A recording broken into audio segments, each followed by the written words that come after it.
Hey, I wanted to go ahead and welcome everyone here to Chris's Garage.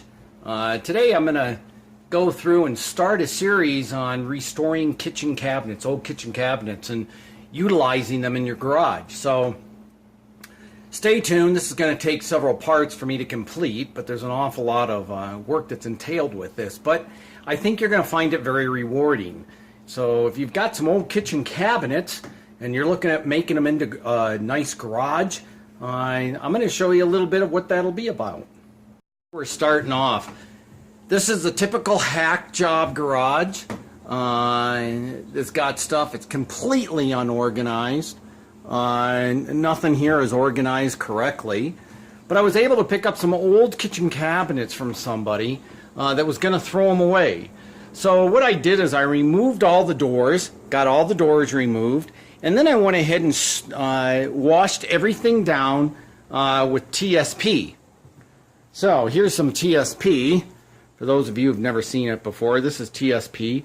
It's a cleaning product, and what it does is it'll strip off any of the oil or varnishes that may have been on the cabinets. And then also you'll have to use, and what I like to use is 409. So I use 409 to go ahead and strip down the heavy grease that you're going to find on top of any set of used cabinets.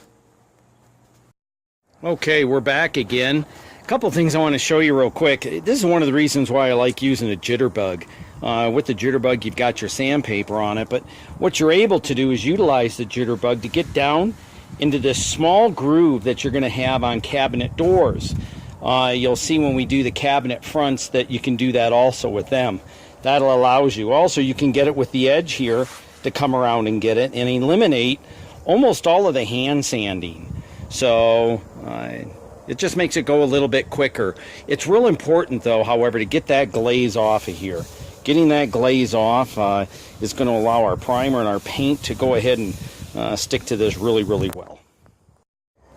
All right, here we are. We're starting the cabinets here on top first. One of the things I did was I removed the framing for it, so I can paint the framing separate and then leave the interior of the cabinet the same color as you see here. You can tape it off. That'd be the easier route to go, and I'll show you how to do that a little bit later in this video. But it's good. You got to break that surface, remember, just so you can get the paint to stick, or it's going to chip off and flake on you.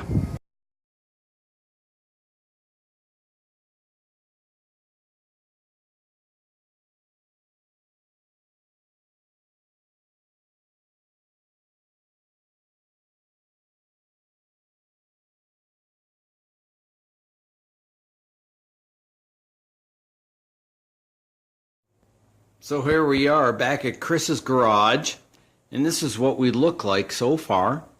Everything that you're seeing here was free. Well, the ladder maybe not, and the welder maybe not, but hey, the cabinets were all free. I got the backsplash free also, which is a gray backsplash. What I did here was I took the doors here and I put some screen on them. And behind here is the computer and also a stereo system. So if you take a look here, down here I've got the stereo system on the left and I've got a computer on the right. Then what will happen is the computer screen will go up here. Again, this is the totally free garage. All of this stuff was obtained over the internet from people advertising with free ads. So I mean, even the refrigerator. These are things you can get if you take the time to wait and then to call the individuals who are giving them away for free. Over in this corner, you're going to notice I'm going to go ahead and I've got a wine cooler here, which I got for free, and a small fridge, which people were giving away. Also, if you take a look here, I'm going to, okay, there we go. This is all the backsplash that I'll be utilizing. This backsplash I also picked up for free. So someone had ordered too much of it, and I went ahead and picked it up. They were giving it away, and that will be my backsplash for my garage. So for you guys that are out there saying, oh my gosh, it's going to cost so much, if you put time, effort, and patience, patience is the big deal. You put patience into it, you can go ahead and make, dude, the total monster garage. For cabinet counters, I wanted something strong. So this is wood that had come out of a semi-trailer that someone had pulled out. And I planed it, cleaned it all up, then I shot it with some polyurethane and threw several coats on it, and it just came out beautiful. Plus it's hard. Okay, now I'm going to go through this a little bit. Everything you see in here, I ended up getting for free. Yeah, you heard me right. I got it for free on the want ads and the classifieds. You just have to be patient. So let me show you. These kitchen cabinets came up and they were free, and then I measured them all out and cut them to length. I used that center section there where the computer is in order to go ahead and make sure that the base cabinets all fit in along the wall. One thing to remember is, with a garage, you're going to end up having a footer. Footer in this garage is about 3 inches. So I utilized a 4x4 that goes in behind the cabinets to space it out. So what I ended up having to do was to make my own counter cabinet, or my own kitchen counter tops. So what you see here, the wood that's down on here, this wood was taken out of a semi-truck. That's right, a semi-truck. It's a teak wood. Semi-trucks and flatbed trailers utilize a teak wood that comes from the Philippines. I planed that wood, and then I shot it with 3 coats of polyurethane. I used large lag bolt screws to go ahead and screw it down. The under cabinet lighting that you see in here I got for free as well. That came off of the classified. Someone had some extra ones they were putting out there, so I wired those in.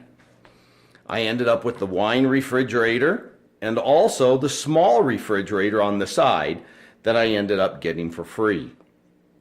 If you take a look down here in this cabinet, one thing that I did was I cut away the base cabinet to put in some screen mesh. And if you open up the cabinet, you can see in here it allows perfect ventilation for 2 computer CPUs in here, and also to go ahead and utilize for a stereo system. The stereo system, yes, I got that for free as well. I found someone on the internet giving away an old Kenwood system. And all I did was wrap the Kenwood system. The wood was deteriorated around it, so I just wrapped that in some white wrap that you can pick up at a store. The backing here, interesting. The backing here is all flooring. I found individuals that were getting rid of cartons of flooring where they had ordered too much. So I picked up the flooring from them, again, for free. That was wood flooring that I used on the wall, as opposed to, this is what the wall used to look like, as an example. It was just a bunch of particle board. Did the same up here. I got enough. It's about 100 square feet that I got, and I utilized to put that up. Then, over on this side, for this countertop, I utilized 3 boxes of flooring, which another individual was giving away on the internet. They had ordered too much, and I had picked that up.